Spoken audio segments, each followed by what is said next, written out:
Assalamualaikum warahmatullahi wabarakatuh.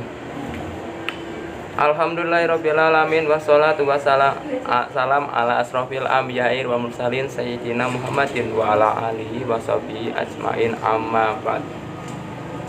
Kami dari kelompok 7 yang beranggotan 4 orang akan memperkenalkan diri untuk mempresentasikan hasil dari kerja sama kami. Yang pertama adalah yang saya kenalkan adalah saya sendiri yang bernama Nur Iskandar NIM 119122. Yang selanjutnya saya akan memperkenalkan teman saya yang bernama Rizky Ariana Zulma NIM 119118. Kemudian adalah Cici Widyaningsih NIM 119121. Yang terakhir adalah Nisaul Abidah NIM 119151. Sebelum memulai presentasi ini, kita awali dengan membaca bismillah bareng-bareng.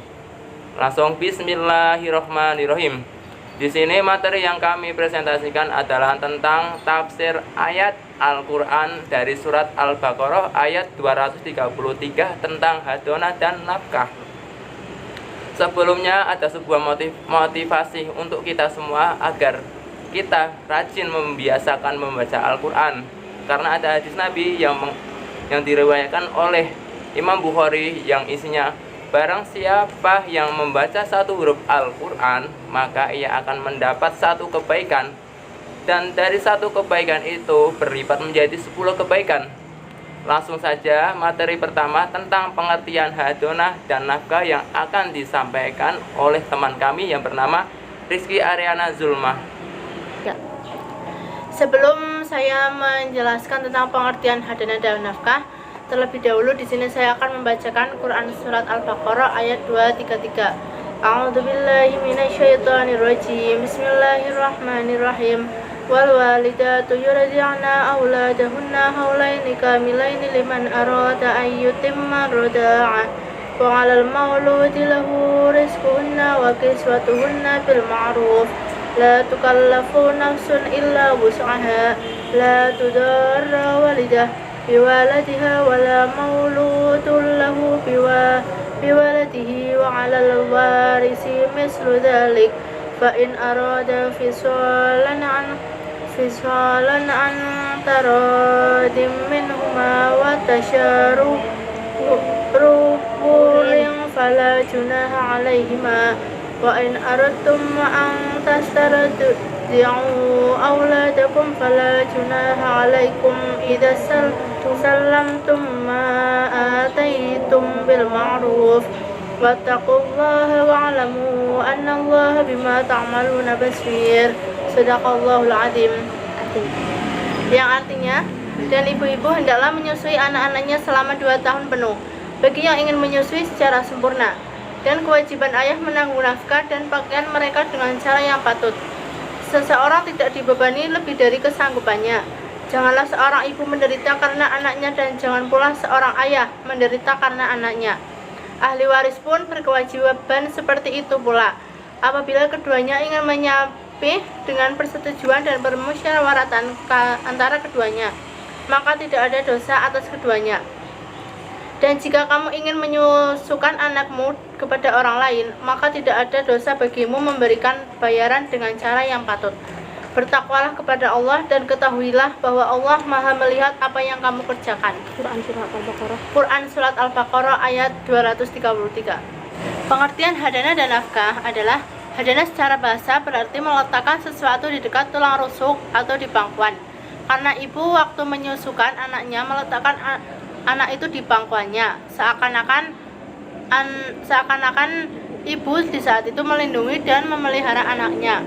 Para ulama fikih mendefinisikan hadana sebagai tindak pemeliharaan anak yang masih kecil, baik laki-laki maupun perempuan, atau yang sudah besar maupun belum memayis. Penyediaan sesuatu yang menjadikan kebaikannya, menjaganya dari sesuatu yang menyakiti, mendidik jasmani dan rohani agar mampu hidup mandiri serta mengemban tanggung jawab. Jadi, makna hadana dalam Quran surat Al-Baqarah ayat 233 ini adalah bentuk pengasuhan yang diberikan oleh seorang ibu kepada anaknya dengan cara menyusui anaknya dengan kurun waktu yang ditetapkan oleh syariat. Dan untuk materi selanjutnya adalah tentang hukum memenuhi hadonah dan nafkah yang akan diterangkan oleh teman kami, yaitu adalah Cici Widaningsih.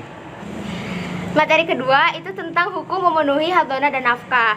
Karena hadonah dalam ayat ini itu berkaitan dengan penyusuan seorang ibu terhadap anaknya, maka bentuk kaitan hukumnya pun yang akan dibahas di sini tentang kaitannya dengan pengasuhan dalam bentuk persoalan penyusuan. Kemudian ulama Syafi'iyah berpendapat bahwa seorang ibu itu wajib untuk menyusukan anaknya karena menurut mereka anak itu tidak bisa hidup tanpa menyusu terhadap ibunya. Namun ibunya tidak diwajibkan untuk menyusui anaknya, jadi dapat digantikan oleh ibu-ibu lainnya seperti itu. Kemudian menurut ulama Malikiyah, perintah menyusukan itu ada dalam Quran surah Al-Baqarah ayat 233, yang mana dalam ayat tersebut menyatakan bahwa menyusukan itu hukumnya wajib, sehingga seorang ibu wajib menyusukan anaknya, baik ibunya itu masih dalam kaitan pernikahan dengan suaminya maupun sudah dalam keadaan talak roji ketika membuahkan anaknya tersebut. Lalu yang selanjutnya mengenai hukum memenuhi nafkah. Mengenai kewajiban memberi nafkah kepada istri selama menyusui serta mengatur penyusuan bagi anak tersebut dibebankan kepada ayahnya, karena ayahlah yang berkewajiban untuk membiayai mereka. Mereka di sini berarti ibu yang menyusui dan anaknya. Nah, pemberian nafkah itu harus dengan secara ma'ruf, harus secara baik dan juga secara wajar. Dalam hal ini, ibu yang menyusui tentu akan memerlukan biaya agar kesehatannya tidak terganggu dan air susunya pun akan selalu tersedia.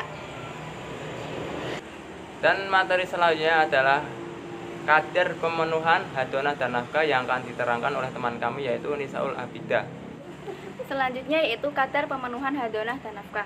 Mengenai hadonah dan kadar pemenuhannya yang berkaitan dengan Quran Surat Al-Baqarah ayat 233, maka setelah menjelaskan anjuran untuk para ibu memberikan air susunya, Quraisy Shihab menjelaskan tentang masa menyusui atau kadar pemenuhan hadonah berupa penyusuan dalam ayat ini, yang mana menjelaskan bahwa masa menyusui yang dianggap sempurna itu adalah 2 tahun dari masa kelahiran, dan kewajiban memberi nafkah dari seorang ayah berupa makan dan pemberian pakaian itu hendaknya dilaksanakan dengan cara yang ma'ruf. Pada penjelasan Quraisy Shihab, hak anak untuk mendapatkan jaminan pertumbuhan fisik dan perkembangan jiwa dengan baik harus diperoleh. Bahkan hak ini akan tetap diterima seorang anak sekalipun ayahnya telah meninggal dunia. Sekian presentasi dari kelompok 7, semoga bermanfaat. Kurang dan lebihnya mohon dimaafkan.